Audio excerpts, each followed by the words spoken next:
Gaming is an expensive hobby.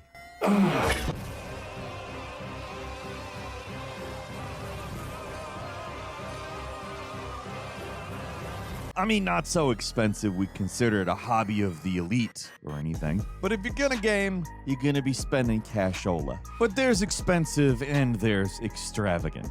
Too expensive, as they say. Maybe the hobby of the elite. Hi folks, it's Falcon. Join the 1% Club with the button below and get the Falcon Show exclusively every weekend. Today on gameranx, the 15 most expensive things in video games ever. Starting off at 15, the Neubauer Seneca First Edition mechanical keyboard. For the price of a down payment of a 2019 Lexus GS 350, you can buy a keyboard.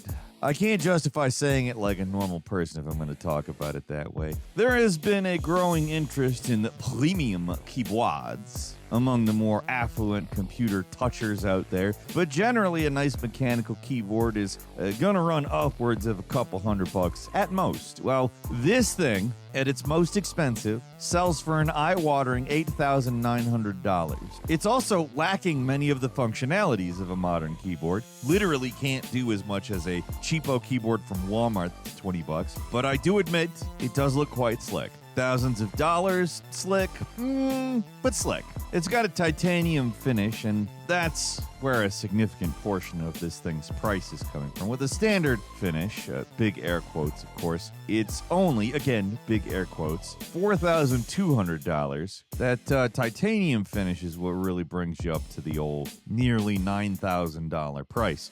Currently, there's a wait list to even get one, which is how you know people are willing to spend too much money on keyboards. Also, if you want it, you have to fork over 10% of the cost just for the privilege of waiting 6 to 9 months to finally actually buy it. I'm not saying it is not a nice looking keyboard. It is actually, chef's kiss on this one. But for that kind of money, I'm expecting much more functionality. And I don't mean the functionality of the $20 Walmart keyboard. I mean, does it clean my house? Can I ride it to work? No?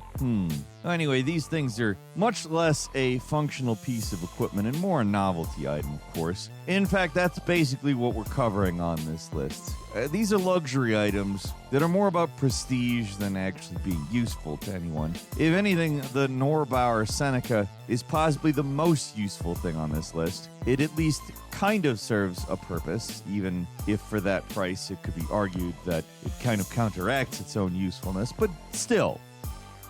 Moving on to number 14, an engraved Ouya or Aoya or whatever. I don't really care how you're supposed to say this console's name. I never have, even when I thought it was maybe something that could have been cool. But, oh no, Ouya! See, back in the early 2010s, it was one of the most successful Kickstarter projects of all time. They were going to free the games. Gaming was, as you know, in shackles, and they were going to free it. With a slightly modified phone board and a digital-only service of shovelware games that failed to get very much attention at all, the Kickstarter was a huge success, but the console was a massive failure. The only positive thing I really have to say about it was at least they did make it, which puts it above the Intellivision Amico at least. Like with all Kickstarters, there were tiered pledge levels. The more you donated, the more incentives you would get in return. And at the very highest pledge, there was the mythological engraved Ouya. That could be yours at the low price of $10,000. A steal, really. The funny thing about pretty much every Kickstarter campaign I've researched is they all stop at $10,000. That's always the highest pledge level. Even the eternally money-consuming monster that is Star Citizen tapped out at $10,000 on their Kickstarter page. Usually you're paying for some kind of private access to the creator or a special night out with the game's staff or again creator like with Bloodstain or Shenmue 3. With Ouya, you got a special engraved system. At least you didn't have to cover your own travel expenses when all you're getting is a crappy console with your name etched on it. Looking at the way this pledge reward is described, I thought it was meant to be a big money backer. They'd get their own unique engraved Ouya, but no. Looking at some comments from users on Ouya World, the premier location for Ouya collectors worldwide, apparently they just engraved all the top level backers on first production run, shipped them out, so you don't even really get a custom system. You're just one name among many. 12 people back to Ouya at this level. And that means 12 people dumped at least $10,000 into this boondoggle. And those people include Minecraft creator Notch and Brian Fargo, the Fallout guy. Notch, at least, is very independently wealthy, so he can spend whatever he wants on junk like this, not even bat an eye. But I can't even imagine how devastated I would be to drop $10,000 on a new console product, and what I got for that money was an Ouya that had been engraved. And number 13 is the Verde Green Marble Arcade Cabinet. Getting into some weirder stuff now. Literally, no joke, a handcrafted arcade tablet made of marble. Perfect accent piece for your ancient Roman villa, or better yet, the ultimate gamer tombstone. If you want to buy this thing, it's going to cost you $24,820. And I'm sure a big part of the asking price comes from the marble. Green marble, not cheap. It's heavy as hell, and I cannot imagine how much it would cost to ship something like this. Just a day or two ago, this thing was actually on sale for like 20% off. If your arcade absolutely must stand the test of time, and by that I mean the literal elements, this is the cabinet to get. Most of them are made out of flimsy plywood or sheet metal. They obviously degrade, they fall apart, but this one's made of frickin' marble. It's absolutely absurd. I'm kind of glad it exists in a certain way. It's completely goddamn ridiculous, and I do hope somebody buys it because I actually like ridiculous stuff, but it's not going to be me, and it's probably not going to be you.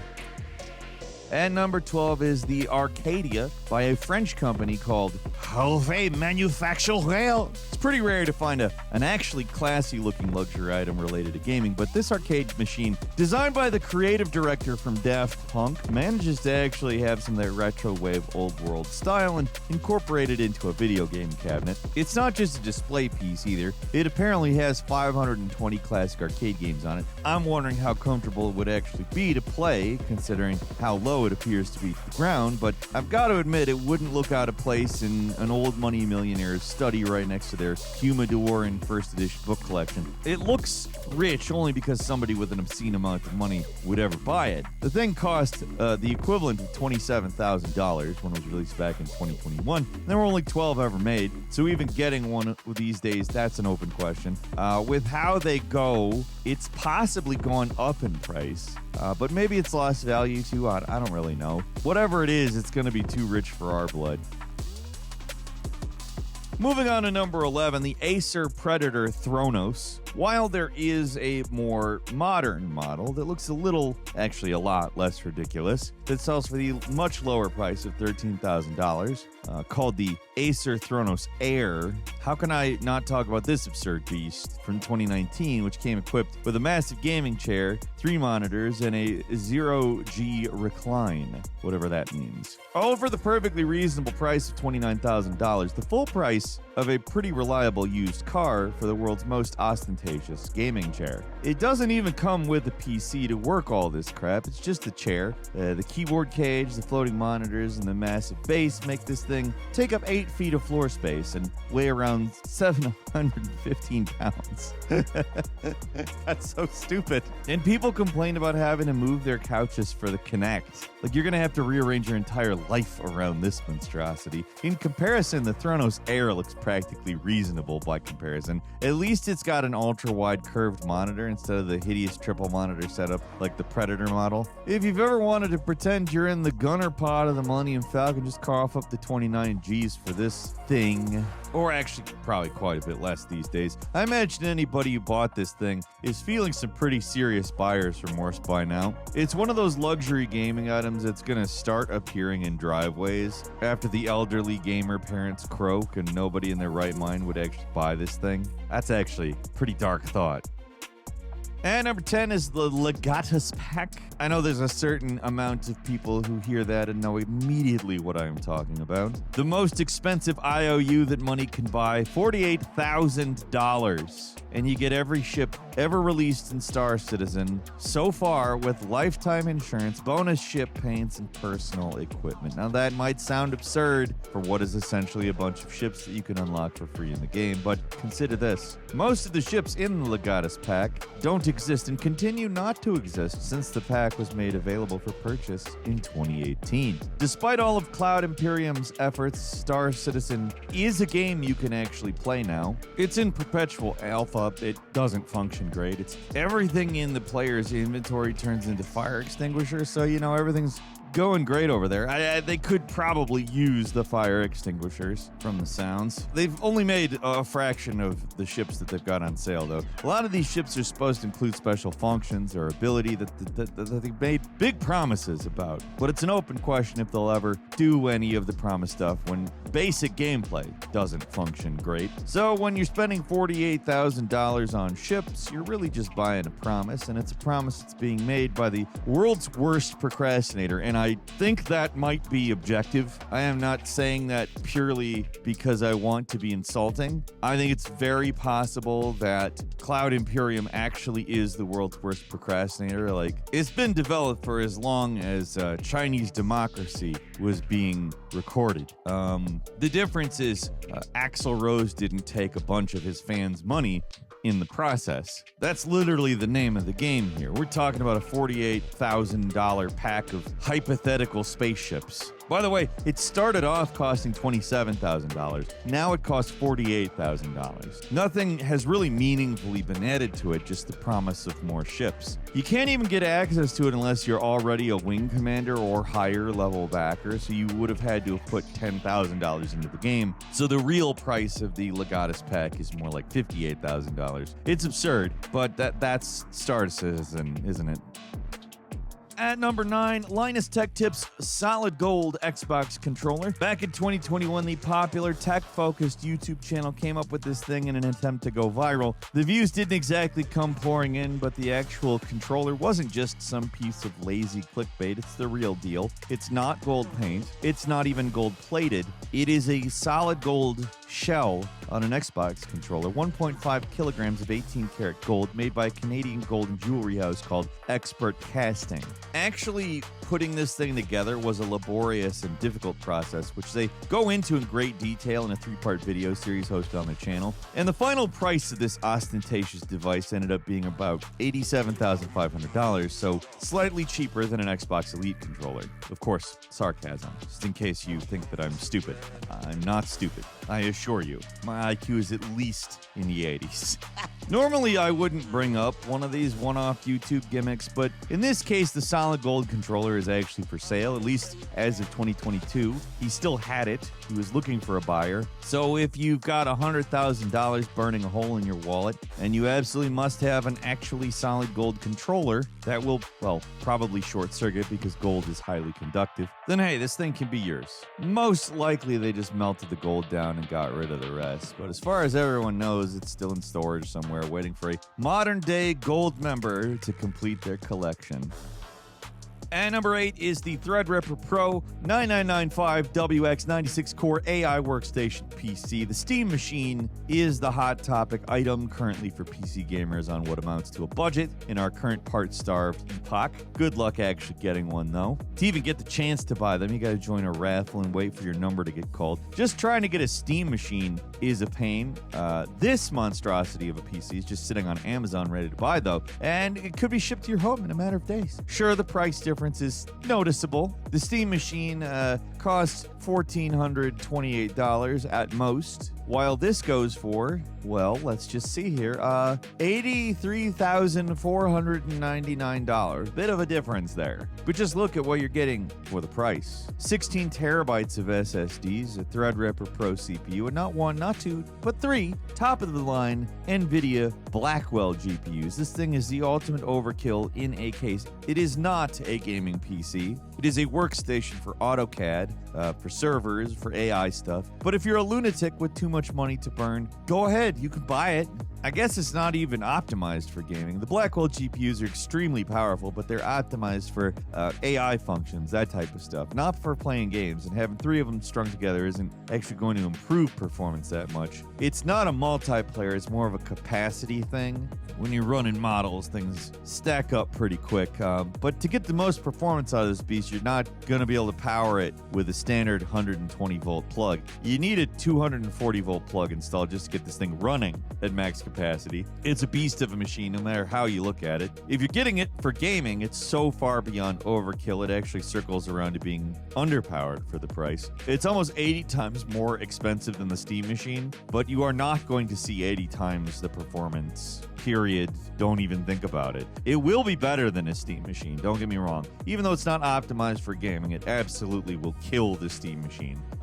It's not going to be 80 times better than the Steam machine. And number 7 is the God of War Ares Diamond Edition mouse. Your options are you could get the workstation PC with 3 Blackwell GPUs that are worth their weight in gold right now, or you could throw an extra $10,000 or so on top of that price and get a mouse. A really ugly, cheap-looking mouse with some diamonds glued to the front. Look at this monstrosity. When it was revealed back in April of 2021, an absurdly expensive but very cheap-looking mouse that looks like something you'd find in a dollar bin. I just cannot believe this thing exists and that it apparently is valued at $100K. And they made 50 of these things, actually expecting people to buy it? It literally looks like a cheap mouse with holes drilled into it, paint on it, with $999,999 worth of diamonds glued onto it. It looks like garbage. It might be the ultimate example of gaudy crap marketed to gamers, but it's like, I mean, I hesitate to say it's 15 years too late. It's, I don't know. The value of this is in the diamonds. And I don't know if that's $100,000 worth of diamonds. I don't know what $100,000 worth of diamonds is. The only positive thing I can say about this thing is that the production company Final Mouse are apparently still in business. They didn't fold after dumping money into a blatantly idiotic stunt like this. So that's something, at least. Their modern mouses aren't much better in the looks department, and they're pretty overpriced, but like $200 overpriced, not mortgage level overpriced. And number 6 is the F1 driving simulator. I've seen some pretty expensive simulator setups, but as far as commercially available stuff that exists outside of a NASA testing lab, these officially licensed Formula 1 sims are the priciest thing I could find. They're literally made for drivers and teams in an official race capacity, but they're also available for fans and race enthusiasts with deep pockets. Very deep. These are $122,884. At least they actually look like you're getting your money's worth because they've got an actual car frame mounted on hydraulics, a curved screen, and to actually make it gaming related, they come packed with the newest official F1 racing games. It's a legitimately impressive device that looks like it probably would be fun as hell to try, but not to buy. Like, if I got the opportunity to jump into one of these things, whoa, I'd do it instantly. I cannot imagine owning one though. Why? Where would you store it? Like, maybe throw some pillows in there and make the ultimate race car bed, but I need more than it's like driving to justify that kind of, like, I have a car, like a real car.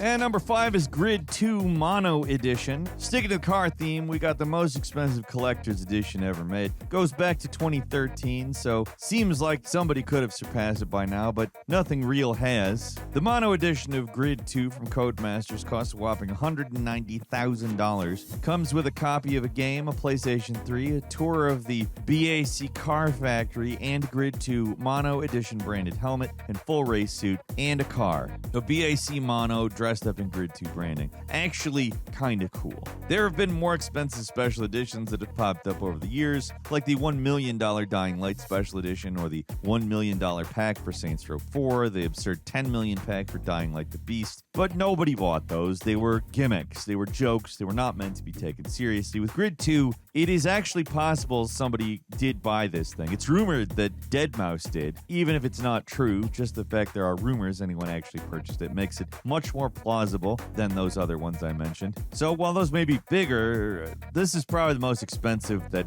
has maybe actually been sold, at least as far as I can tell. I mean, that sounds like a stupid amount of money, but I almost think I have to say I think it's worth it. You go to the Briggs Automotive Company and you get a mono. I don't know how to get a mono. I mean, I don't have that kind of money, but that would probably be the easiest way to get one. And number 4 was the Nintendo PlayStation. The Super NES CD-ROM was meant to be an expanded version of the Super Nintendo, developed in partnership between Nintendo, Sony, and Philips. Essentially meant to be an updated version of the Famicom disk system, but of course the project was never meant to be. The partnership fell through, but apparently a few hundred prototypes of the system were produced. Right now, only 2 are known to have existed, and 1 has actually been found. It's the holy grail of prototype units, the brief crossover between 2 gaming giants, and something fans of Nintendo and Sony would both be fascinated with, an essential piece of gaming history. That history, or providence as it's referred to in collector circles, on top of it, the incredible rarity is what makes it so valuable. In 2020, it was put up for auction and sold for $360,000, which, if you're a ham, actually involves Xbox in this whole thing, the Xbox 360. But the founder of Pets.com is who bought it, which is great. One of the key players in the dot-com bubble. He made out like a bandit, though, and he apparently has a pretty extensive video game collection. Now, there have been a lot of other video game bric-a-brac that sold for more at auction, but that kind of stuff is a lot more suspect. A sealed copy of Mario 3 selling for $3 million. One of the most common, easy-obtained games on the NES sold for 8 times as much as one of the rarest and most noteworthy pieces of gaming history ever. Clearly, that market cannot be trusted. Just rich buddies passing games to each other to drive people to get all their worthless games graded at premium prices. You can't trust it as an actual measuring stick for value. Mario 3 is not worth $3 million. The Nintendo PlayStation is worth probably more than it sold for also. And number 3 is the Nintendo Wii Supreme. UK-based designer Stuart Hughes' whole gimmick was taking electronics and covering them in gold and diamonds. Or maybe he was a fraud. Apparently in 2011, the news story spread about Hughes selling an $8 million gold-plated yacht, which was proven to be both completely ridiculous. How do you make a boat out of gold? It would obviously sink like a stone. Also, completely fabricated. Hughes made the damn story up and stole the pictures from somebody else's website. He also might be dead, and his website throws up warnings if you try to access it, so take the entire story with a massive grain of salt. Suppose this thing did exist, though, and what we're looking at here is a Nintendo Wii made entirely out of gold and diamonds, with a price tag of $483,883 or $364,000 depending on who you ask. 88 ounces of gold, it's solid 22 karat, 78 tiny little diamonds embedded in the front buttons. The value of the materials alone amounted to around $200,000 at the time, and building one of these things took like 6 months, presuming they ever existed. There was also a solid gold PS3 floating around, the same outfit going for $320,000 a pop, again assuming these were ever made. Looking it up, there's no physical evidence that any of them were. We've seen the Queen's Wii, which was gold-plated. It's been up for sale a few times, but never one of these things. The more I look into it, the more I'm inclined to think it might have been made up, but hey, if any of you internet sleuths out there find anything, let us know in the comments. And number 2 is the Jupiter PC from Zeus Computer. This international journey of gaming luxury has taken us to France, to the UK, Canada, all over the US, but this particular piece of conspicuous opulence comes from the land of the rising sun.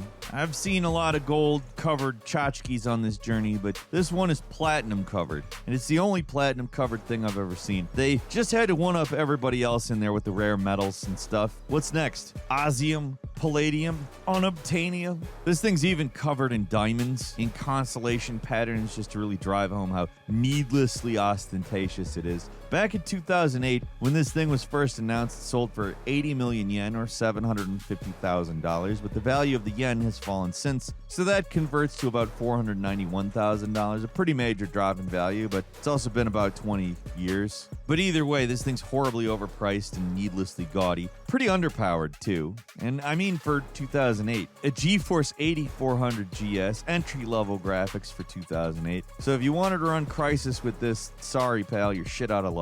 At least the people who made this thing still have a website, about as stereotypically 2000s internet as you can get, but still exists.